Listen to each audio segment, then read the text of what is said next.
Welcome everyone in the first chapter of this series, everything about generative AI. So in this chapter, we are going to learn what is generative AI, and that we also call it as Gen AI.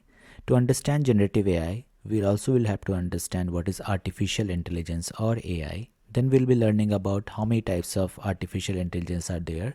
So we'll be talking about ANI and AGI. Then we'll be also talking about some of the major components of artificial intelligence, wherein we'll be discussing about machine learning.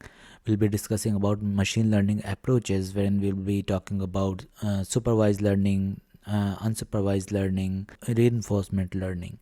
Then we'll be talking about deep learning, and deep learning cannot be understood without understanding neural network. So we'll be talking about neural network as well. We'll be talking about semi-supervised learning, and we'll be also talking about deep learning modes such as discriminative learning as well as generative learning. And then we'll be also look at how to identify whether any machine learning model is kind of Gen AI model or not a Gen AI model. And at the end of this chapter, I'll be giving some glimpse of the next chapter that will be coming up. Okay, so with that, let's get started. So to start with, let's first start what is generative AI. So generative AI, as term suggests, it is the combination of two things, generative and AI. So when we talk about generative, any model which is able to create new content. So for example, if a model is giving you code, audio, text, image, video, that is called generative, from where this generative term comes into the picture. And then we have another thing is artificial intelligence. Artificial intelligence, we are going to talk more, but it's more about, just to give you a high level idea, artificial intelligence is a kind of smart computer program that automatically do the task that generally requires human intelligence. So any task that is basically being done by human if machine is able to do that, we call it as artificial intelligence. So in terms of the perspective of definition, generative AI is a type of artificial intelligence technology that can generate, as I mentioned, code, audio, text, image, video, or produce different type of content such as text, image, audio, video, 3D objects, and any kind of synthetic objects. Okay, now to understand generative AI, it is first very important to understand the basic of artificial intelligence. So what is artificial intelligence? Artificial intelligence or AI is like giving machine the ability to think and learn. Obviously, it thinks and learns based on the data provided or based on the environment that it works. But it would have the capability to learn automatically. It is a field of computer science where we create smart programs or computer system that can perform tasks that usually require human intelligence. Now let's understand what some of the examples of AI, right? When we call AI, what does it mean? So first question that most of the people ask is whether AI is new. So just to give you an idea, AI is not at all a new concept. We have been using AI since long. So just to give you some examples, Google Translate. We have been using Google Translate since long. It was introduced in 2006, 17 years back. And it is a very good example of AI. There is another example of AI's voice assistants, such as Siri. So Siri was released in 2011, and Alexa, which was released in 2014, are another example of AI. Recommendation system. So any recommendation that you get on Amazon listing of products based on your interest, or Netflix movies suggestion, are a very good examples of artificial intelligence. Similarly, there are other examples, like you must have seen Facebook, wherein it automatically recognizes your face, right? That is also a part of AI. Self-driving car, the great Elon Musk always talk about, right, is a great example of artificial intelligence. Okay, so with that, let's move ahead to what are different type of artificial intelligence. Let's talk about this. So there are two type of artificial intelligence as of now. So the first one is artificial narrow intelligence, and second one is artificial general intelligence. So artificial narrow intelligence is also called as weak artificial intelligence. So basically, when we talk about the weak artificial intelligence, capability, it is designed for a specific task, but whatever task it is designed for, it is able to do it um, very precisely. I mean, it's highly specialized in that task, right? Some of the examples I already have talked about previously, like personal recommendations, voice assistants, even email spam filter. So these are some of the examples of narrow intelligence. When I talk about general intelligence, this is the capability, this AI will have the capability to understand, learn, and apply knowledge across a wide range of tasks, similar to human intelligence. So if you think about a robo who is able to think just like us, just like human being, and take decisions, then we will categorize that as AGI. You must have heard about AGI, that once AGI will come, the humanity will destroy. So we don't know about the future, but yeah, in terms of capability, yes, it would have the similar capabilities, or maybe the system would be smarter than a human being.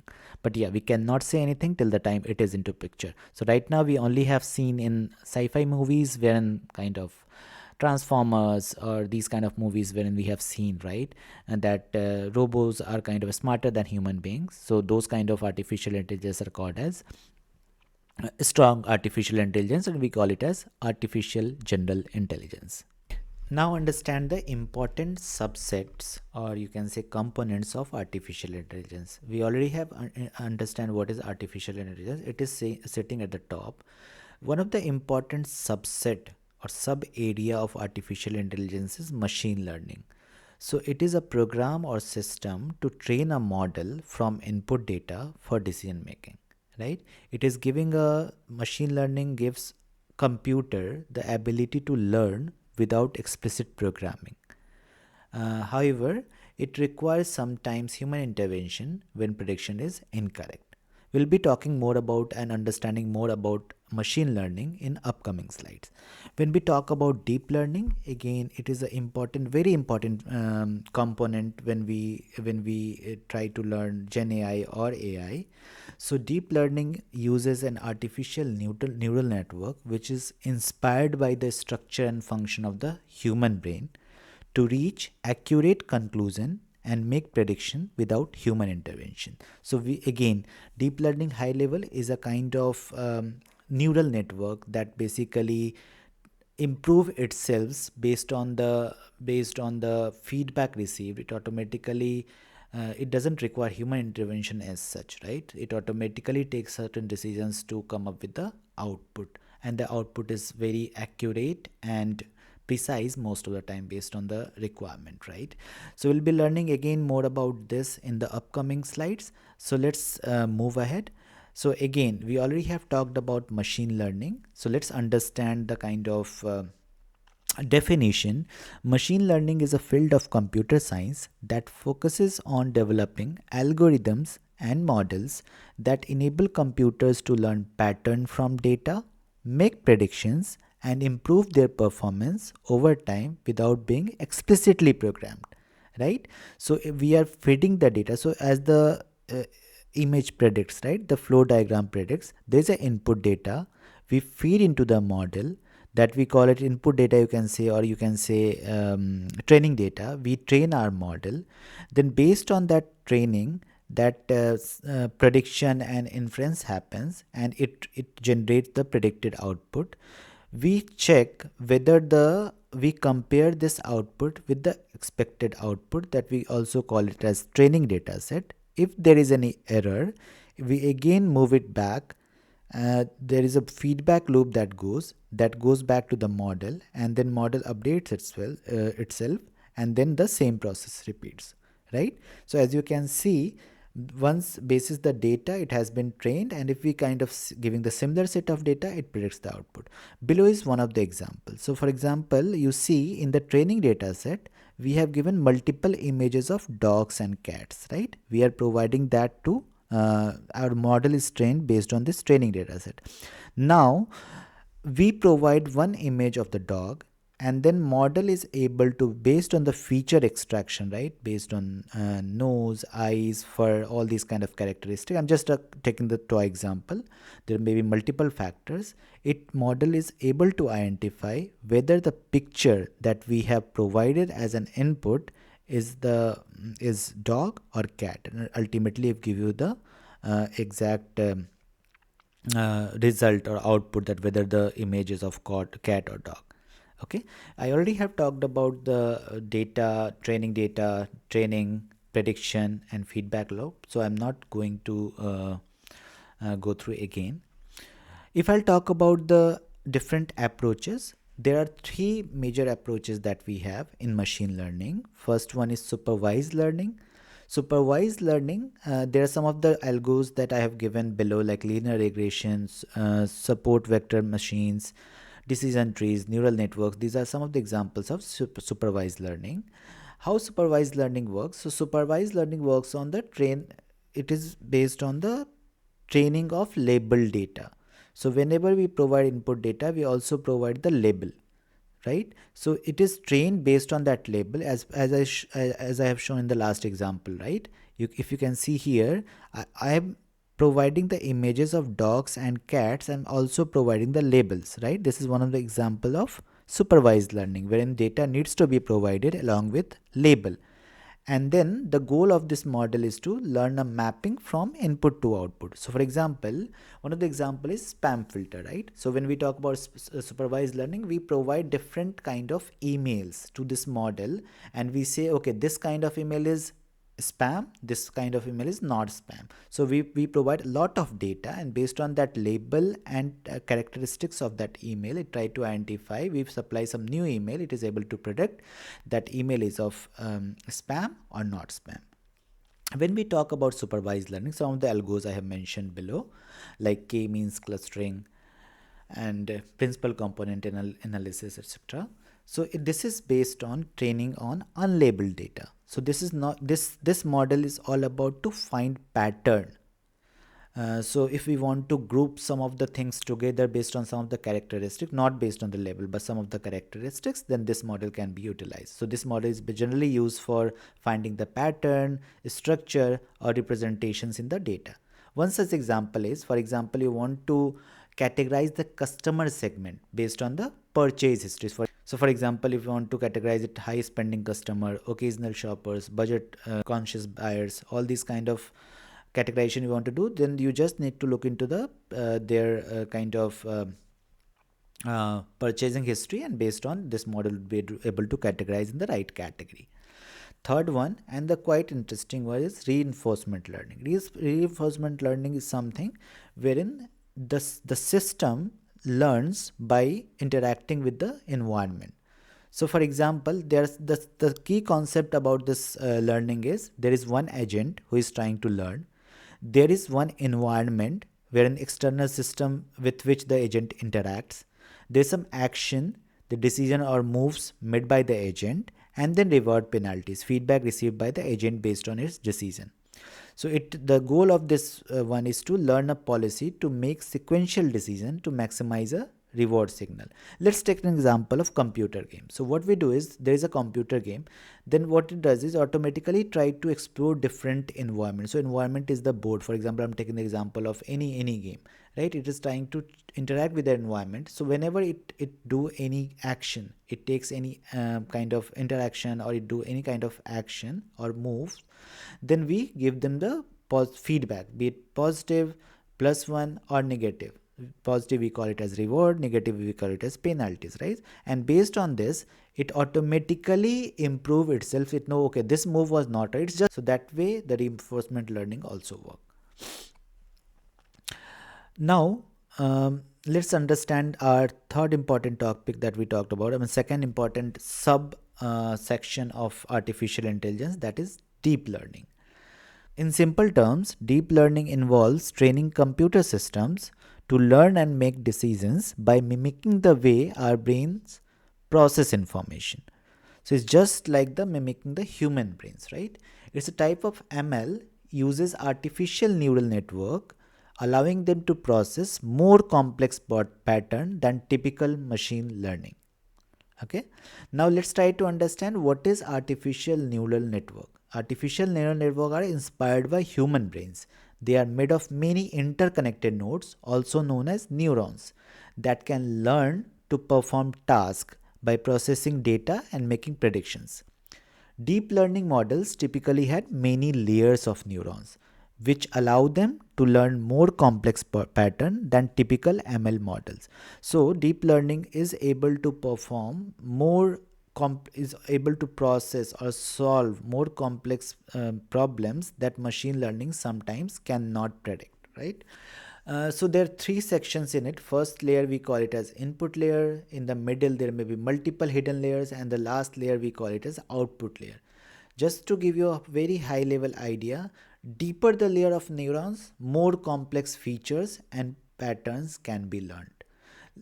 Uh, in the next slide, let's try to learn a very high level that how this works, right? The neural network behavior is defined by the way its individual elements are connected and by the strength or weights of those connections. These weights are automatically adjusted during training according to a specified learning rule until the artificial neural network performs the desired task correctly. Okay, so when we talk about the neural network, the core entity is neurons. The x1, x2, x3, x4, these are all neurons. Okay, let's go a little deep that how it works. You see some of the highlighted section. Let's try to understand some of the numbers. Let's try to understand what it is. So neurons, the core entity of neural network is where the information processing takes place. First layer is the input layer wherein we feed our input. On the other hand, we have output layer where each neuron representing a digit with the hidden layer existing between them. The information is transferred from one layer to another layer over connecting channels. Each of those have some values attached to it, and hence it is called as weighted channel. All neurons have unique number associated with it called bias. This bias is then added to the weighted sum of input reaching to neurons, which is then applied to the function known as activation function. The result of activation function determines whether the neurons get activated or not. Every activated neurons passes on information to the following neurons. This continues till second last layer. The one neuron activated in the output layer corresponds to the input digit. The weights and bias are continuously adjusted to produce a well-trained network. So whenever we get the feedback, right, weight positive, negative, it gets back propagated, okay, to the network, and then it automatically adjusts its weights and bias to come up with the better result or better output. So this is how deep learning works. In the previous one of the previous slides, I talked about some of the models worked with labeled data, some of the model worked with unlabeled data. The models that requires labeled data is called supervised learning. The model that requires that works with unlabeled data is called unsupervised learning. So when we talk about neural network can be used for both labeled and unlabeled data. And this is also called semi-supervised learning. So if I go back to my previous slide, so if you'll see here, I also have mentioned one approach that is semi-supervised learning, right? So what is semi-supervised learning? In semi-supervised learning, the model is trained on a small amount of labeled data and large amount of unlabeled data. So basically the labeled data helps the neural network to learn the basic concept of the task, right? So it understands, it gives the idea what exactly needs to be done. But the unlabeled examples allow them the model to explore and find pattern independently, right? So some of the algorithm that we used in semi-supervised learnings are self-training, co-training, multi-view learning, right? So if I'll talk about the high level details, it is trained on both data set, that is labeled and unlabeled. The goal is to leverage labeled data for initial training and generalize to to predict on unlabeled data. One of the examples is image classification, but with limited labels, right? So one of the examples that I previously showed, wherein we only pass some of the information based on the, just to provide a kind of high level idea to that model that how cat and dog looks like, but afterward even we pass some of the information of cat and dog, it will extract some of the additional details and try to come up with the result. Again, there are three type of neural network. First one is feed forward neural network. We also call it a shallow neural network, where we do not have multiple hidden layers. Just one, two hidden layers are available. Then we have convolutional neural network, recurrent neural network. I'm not going to talk about all these in this chapter. Maybe in the upcoming seasons I'll be talking about all this. So now we have learned about deep learning, we have learned about artificial intelligence, we have learned about machine learning. Now let's try to fit in Gen AI, where it fits into AI discipline. So just to understand Gen AI is a subset of deep learning, which means it used artificial neural network and can process both labeled and unlabeled data using supervised, unsupervised, and semi-supervised method. Okay, so if you understand, if you have any doubt, just go back and look at the particular concept, because these are one of the important factors that we just talked about, right? So all these factors are required to understand generative AI. So if we'll talk about deep learning model type, there are basically two type of models that we have in deep learning. First one is discriminative learning, first one is generative learning. High level idea already have given you in the previous slides, but just to summarize, for discriminative model, it's used to classify or predict. It generally trained on the dataset of labeled data, and it tries to learn the relationship between the features of the data point and labels. In terms of generative model, it generates new data that is similar to the data it is trained on. So basically, if it is trained on the dog, it is kind of able to generate the image of the dog based on the feature that is extracted from in the training, right?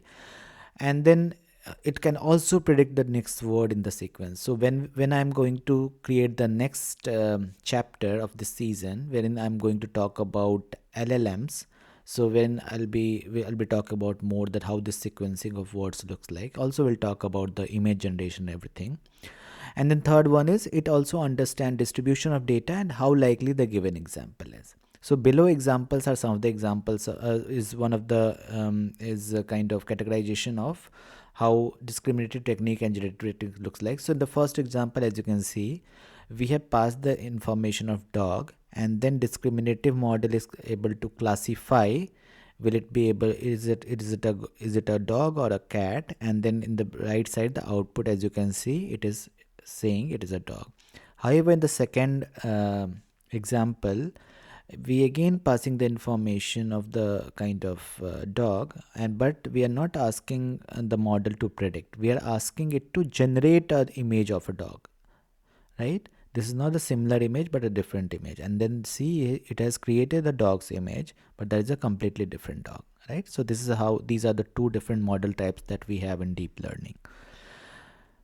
Let's move ahead, and this is, I think, is our second last slide of this episode or this chapter, to understand what is, how to identify based on just the model output. If somebody asks you to identify whether it is a Gen AI or not Gen AI.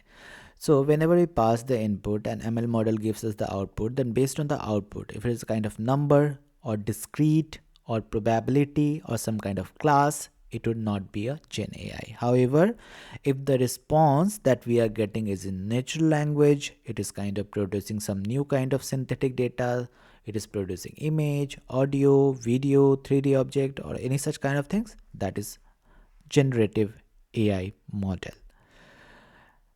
Okay, that ends our lecture, that ends our chapter.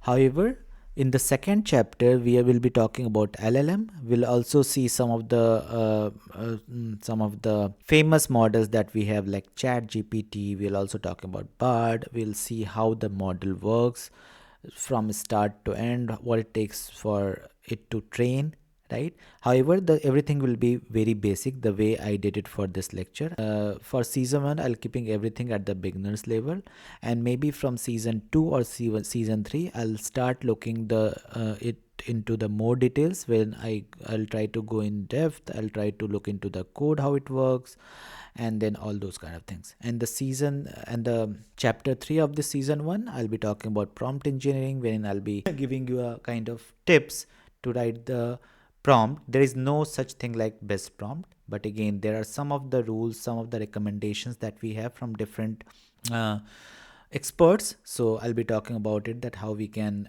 enhance the way we write our prompt. Okay, with that, I'm closing this chapter. If you guys have any queries, please don't hesitate to comment, and then I'll try to respond as soon as possible. Thank you very much everyone for your time.